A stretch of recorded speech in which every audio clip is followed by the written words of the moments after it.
Namo Narayan, courageous yogis. Let's talk a little bit about false identifications. So when we are in the mode of avidya, meaning ignorance of our truth, ignorance of our spiritual truth as being that immortal self or Atman, then we are trying to derive identity through the outer world. We're projecting ourselves onto the objects of the senses, onto the outer world, in an attempt to derive identity. These are called false identifications. So we haven't yet identified who we truly are, that immortal self or Atman. So, in Yoga Nidra, when we are going through the process of psychological purification, we are encountering the various samskaras, the impressions in the psyche. Now, where did these samskaras come from? And why is it that not all experiences create this karmic momentum in the psyche? It's the experiences that we latch onto, that we invest some emotional attachment to.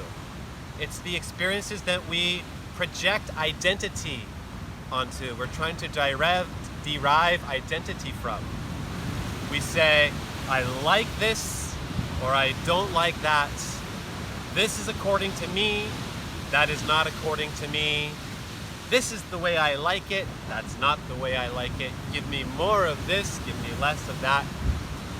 And by putting ourselves at the center of all experience, by making everything oscillate around us, the body, mind, ego, we create samskaras, the impressions which have a charge.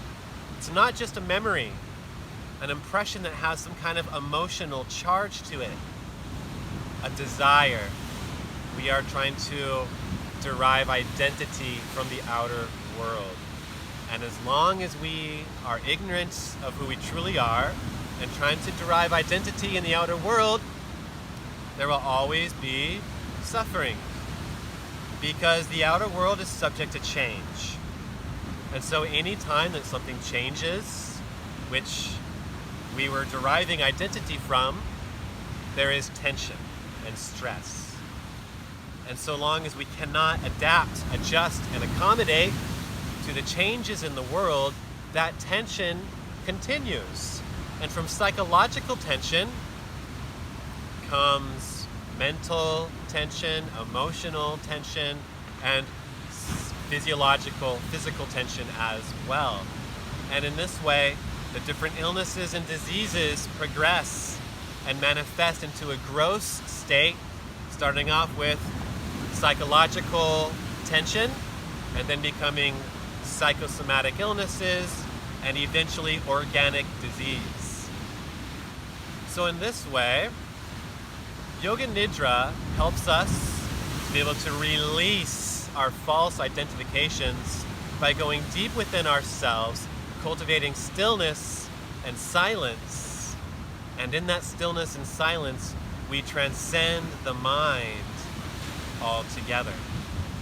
We transcend the entire thought processes which are trying to cling to our experiences in this vain attempt to derive identity from the ever-changing objects of the world, objects of the senses.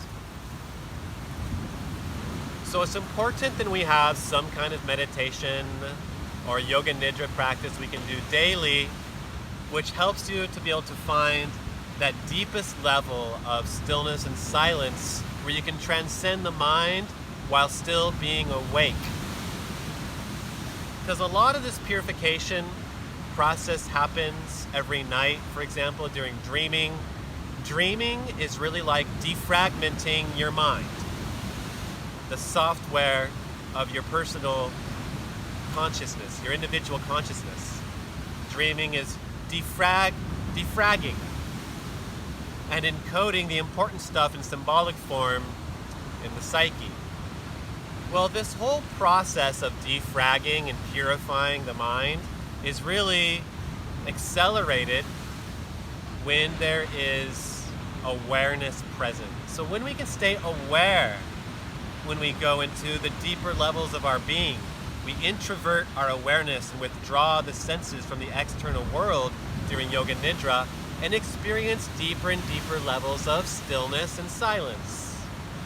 And in that experience, where you know you are not your mind, because you're experiencing that stillness and silence beyond the mind, that is incredibly important, not only to have that kind of total relief, total psychological relief, so you can have some relief to that psychological tension, which otherwise continues to manifest all sorts of problems to our mental and physical health.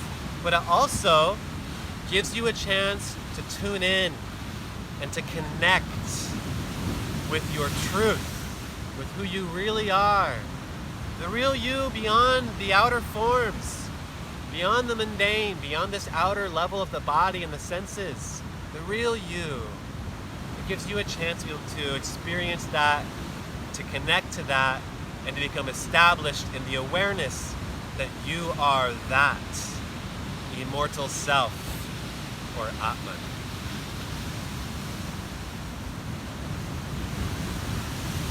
And in this way, we go about bringing illumination to the subconscious mind and revealing our unconscious habits and mental patterns and tendencies, bringing revelation and illumination, bringing revelation to those limiting beliefs and those outdated parts of your thought processes, so you can release some of those false identifications and experience more peace, more bliss, more harmony, thus allowing you to meditate deeper now, and also to be able to have more energy. You're conserving your energy because you're not wasting it in excess anxiety and fear and worry by identifying with the wrong parts of who we are.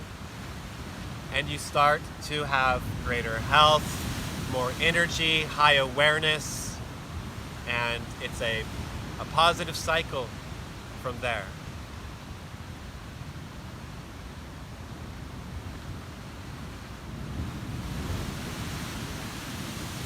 With great love and great respect, I thank you with all my heart. Om Shanti, Shanti, Shanti. Hari Om.